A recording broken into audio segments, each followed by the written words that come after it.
Oshkosh 2019, you're here at Viking Aircraft Engines. We're showcasing this year the fact that you can build a home-built plane and save money but not sacrificing quality in your build. We're looking at the promotional sign of Viking Aircraft Engines, which is right in front of this beautiful Rans S20. This is a kind of a hybrid plane between an S20 and an S21, meaning that it still has the fabric fuselage, but it has the brand new Rans or Randy designed metal wings on it from the S21. Now, what we're trying to tell you here, if you zoom in and look at that cowling and the beauty of this installation with the whirlwind propeller and the radiator and the cowling and the spinner and all the things that are included in a firewall forward package from Viking Aircraft Engines, is that you have choices when you look at these airplanes around on this field. Looking at this sign up front, we're seeing that doing a direct comparison with the pricing, as it says, perfect power, perfect price, meaning that on the left here, the standard kit can be had from the factory with a Rotax 912 horsepower and an installation kit for that engine for almost $30,000. Now on the right, you see you can have the totally opposite spectrum. You can have a very big engine in your plane, 180 horsepower. Now you're faced with an install kit with engine mount prop and so forth of almost or over $44,000. Or like Kurt and Keith did here in Wisconsin, they built this beautiful plane with a Viking 130 Honda-based auto conversion, which is a direct injected super modern 2019 engine made by Honda and converted by Viking Aircraft Engines for an install kit and a complete engine with all those accessories for $17,000. Now let's go over and take a look at this beautiful airplane. Now looking at just the shape of the cowling and the aircraft itself, you see that you're not sacrificing anything going with a Viking engine. The Rotax cowling is beautiful, the Titan cowling is beautiful, but this has a nice shape to it, and as you know, being a Viking salesman, I would have to say, in my own opinion and people's opinion that have walked by and seen this aircraft, that this is an absolute gorgeous installation and a gorgeous cowling and a beautiful look to the Rans S20 and S21 airplane. As you can see, the engine fits perfectly in the airplane.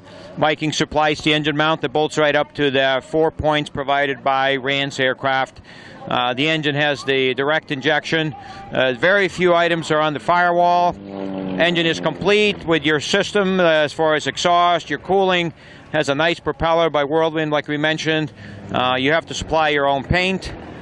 But all in all, the guys that built this plane flew it here to Oshkosh, flew their 40 hours off prior to that, had no issues, no trouble, no testing, and no tweaking, just bolted that engine in and flew to Oshkosh. Now they're being judged by the judges here at Oshkosh, and they're hoping to win a prize, and we hope the best for them. Let's take a look inside this beautiful plane.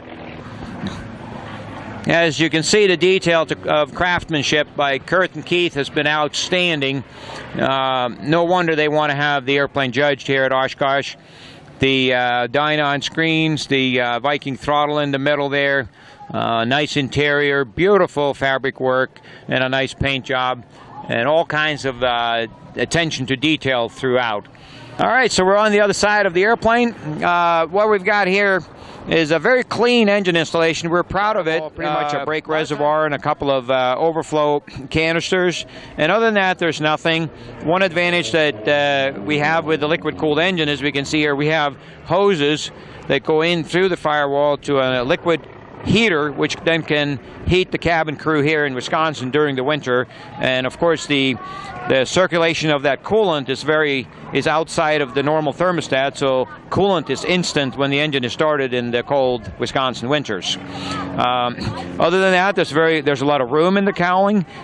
This is something that Keith and Kurt was pointing out to me, that other people, like their inspector and so forth, had pointed out that this is even though it's a very streamlined and small cowling, being an inline engine as it is, this Honda 4-cylinder engine by Viking, still leaves a lot of room for air to pass by, for the mechanics to work on the engine, and just overall cleanliness of the installation.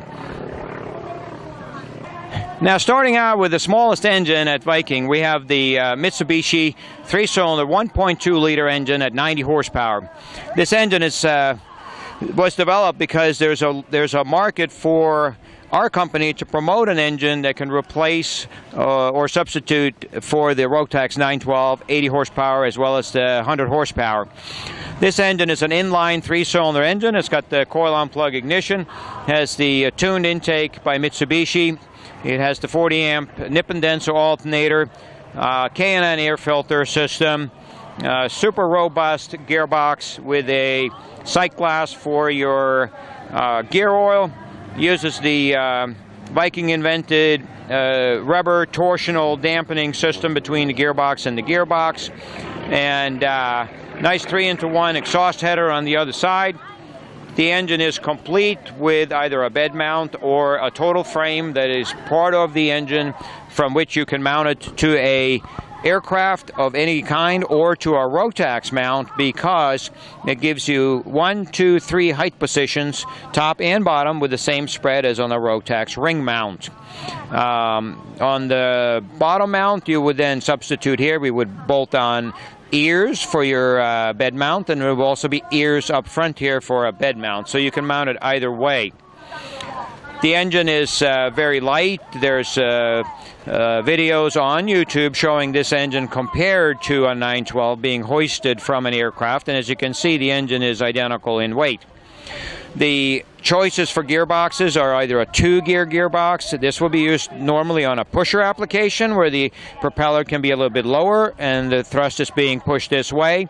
For a tractor like a 701 Zenith, we would want the propeller up here, and we can look at the other engines in a second here, and you'll see that there's a 3-gear gearbox available where the propeller will be further off the ground, and that's what you would use if you're building something where the propeller is up front. Now, this engine is identical to the one we just looked at, the Viking 90, except it has 100 horsepower. This is the latest development, and it's still being developed. This will be an add-on to that engine. It has a very small turbocharger, as you can see on the side here. This is not intended to give you altitude compensation. It is only intended for now. Maybe in the future it will, but for now it is intended to give the engine 10 more horsepower. So you can use a lightweight 3-cylinder engine, and you can add this small turbocharger with a lot of bypass and use 1 pound of boost, which is 2 inches, to bring the manifold pressure of the intake manifold up to 32 inches and get that extra 10 horsepower to make it equivalent in power to the Rotax 912. The advantages, of course, is you can buy parts anywhere for this engine. There's nothing that's been changed internally. Go to a Mitsubishi dealer or an auto part dealer, and you can get all the coils, your fuel injectors, your map sensor by Bosch, your alternator. We have onboard oil cooler on this engine, which uses liquid to liquid rather than having high pressure oil lines running off of the engine. We have a sandwich mount type of cooler, and it's just a lot cleaner and more streamlined and more modern situation. So that is the testing that's going on at Viking right now, running hour after hour after hour with this very light amount of boost on a relatively high compression engine, and it will be available for sale when all the testing has been completed. We're standing here at Viking in front of the bread and butter engine for us, one that we sell like 1 or 2 a week, where we can buy dog food and feed our new dog. His name is Rudder. Other than that, this is a Honda Fit engine. It is an engine that has become extremely popular by home builder all over the country and all over the world. This engine goes into the Zenith type of aircraft. It goes into the Rance. It goes into the RV-12. It goes into a whole lot of home builders' choices, Sea Ray, so forth and so on. This engine has that 3-gear gearbox. It also has a sight glass on the side for the oil. It has a fill plug for your gear oil. It has the Viking invented torsion dampening system. Here's the starter. This is that 40 amp alternator we talked about. Honda they put the decal upside down on their Earth Drive, Earth Dreams technology. Can't help them there. Actually, this manifold is upside down, but that's besides the point. Now, moving on, we have throttle body over here. This is a traditional throttle clip. You can get a cable from Spruce and it'll hook up right here. So when you buy this engine, there's very little that you have to do that hasn't already been designed for you. Here's the high pressure pump because this engine is direct injected. Direct injected is not the same as fuel injected. It actually is fuel injected on steroids, meaning that it's like a diesel engine. This pump is mechanically driven off the camshaft. 2,000 pounds of fuel pressure comes out of the pump and goes to the fuel injectors. There's huge advantages of that to aviation. The engine will start when it's cold. The engine will start when it's hot. The engine will start in Alaska. The engine will start in Hawaii. The power to weight ratio is much better.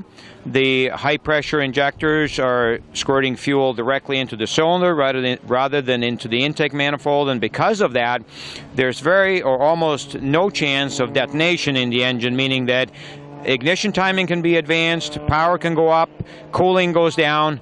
A lot of advantages. In fact, there's a lot of advantages with these modern engines that are not apparent to just looking at the outside. If you took one of these engines apart, you would understand that this is not something that was cobbled together in someone's backyard or by a small company making 100 aircraft engines a year. Honda has huge investments in friction reduction technology inside the engine. All the bearing caps have small micro grooves in them to have oil passage going there. People wonder, how can you run 0-20 oil in an aircraft engine? It's because the engine runs just like it does in the car. It runs as cool, it runs the same oil pressure, it runs the same weight oil. It still uses the variable valve timing on the intake side, or cam timing more correctly, and it has all the advantages of that.